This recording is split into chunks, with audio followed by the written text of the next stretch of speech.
Fox 2 is your local election headquarters, and this is debate night. The second Republican presidential debate has just wrapped up. Fox 2's Andy Banker is here with our Hancock and Kelley political team, and they've just watched it all. Andy, what stood out for you tonight? No, we didn't miss a minute, Shirley. Let's ask John Hancock on the right and Michael Kelley on the left. They've picked a few top moments, which are courtesy of the Fox Business Channel. Let's begin with Florida Governor Ron DeSantis. Now, he did something he's been reticent to do tonight, and that's go after former President Donald Trump. Where's Joe Biden? He's completely missing in action from leadership. And you know who else is missing in action? Donald Trump is missing in action. He should be on this stage tonight. He owes it to you to defend his record as your president. When they send me a bloating spending bill that's going to cause your prices to go up, I'm going to take out this veto pen and I'm going to send it right back to them. Now, he hit Donald Trump because this is the second debate in a row that he has skipped, and he hit him hard on the issue of government spending, which has led to inflation. Did he land a blow? Well, I mean, they've got to do this. Donald Trump's got over 50% of the vote. You're not going to take his numbers down if you ignore him. So whether this works is another matter with the GOP electorate. But I think they have no choice but to draw that contrast. And I think you saw a number of those on the stage tonight do just that. Who stood out most? I think for the second time in a row, Nikki Haley, for me, I thought her grasp of the issues was outstanding. She was articulate. She was forceful. She was persuasive. I think she had a very good night. DeSantis seemed to dominate the FaceTime, though. Did he? He seemed to have a good night, but I think he's damaged goods. Up his game? Yeah, really? I think it's damaged goods. I don't think he can fix his problem. I think people are looking for another alternative.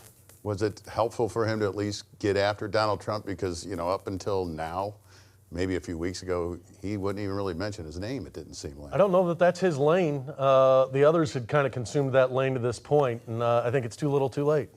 John brought up Nikki Haley. Let's check in with one of her top moments tonight, also going after Donald Trump. This is where President Trump went wrong. He focused on trade with China. He didn't focus on the fact that they were buying up our farmland. He didn't focus on the fact that they were killing Americans. He didn't focus on the fact that they were stealing $600 billion in intellectual property. He didn't focus on the fact that they put a spy base off our shores in Cuba. They didn't focus enough on the fact that all of our law enforcement drones in America are Chinese, and we've got all these little surveillance cells. She's beating up on him, Michael, about China there. Did she do anything? Or is anybody really pulling into a close second place here? I think she's the most electable of the Republican candidates out there. I think she's the one that would give any Democrat, including the current president, the most trouble. The narrative that she brings to the table is unlike anything anybody else on that stage can do. She's kind of been mired in third place in most polls, you know, or fourth, kind of flip-flopping with Vivek Ramaswamy. Did she at least jump ahead of him, or did she get close to DeSantis? We'll see. I tell you, the Trump campaign now has an opposition research page on Nikki Haley up as of tonight, so they are taking her seriously. All right, so the debate stage, I don't know how important this is, John, but you have Ron DeSantis front and center, and then you got Nikki Haley and Ramaswamy next to them, and then you have the other four. Burgum, the governor of North Dakota, Chris Christie, the former governor of New Jersey, and then the former president Mike Pence on the far end of the other side. And nudged in right there was South Carolina Senator Tim Scott, the only African-American candidate. Let's hear what he had to say tonight about the issue of race. What was hard to survive was Johnson's Great Society, where they decided to put money, where they decided to take the black father out of the household to get a check in the mail, and you can now measure that in unemployment, in crime, in devastation. If you want to restore hope, you've got to restore the family, restore capitalism, and put Americans back at work together as one American family. Our nation continues to go in the right direction. It's why I can say I have been discriminated against, but America is not a racist country. He ended there saying America is not a racist country.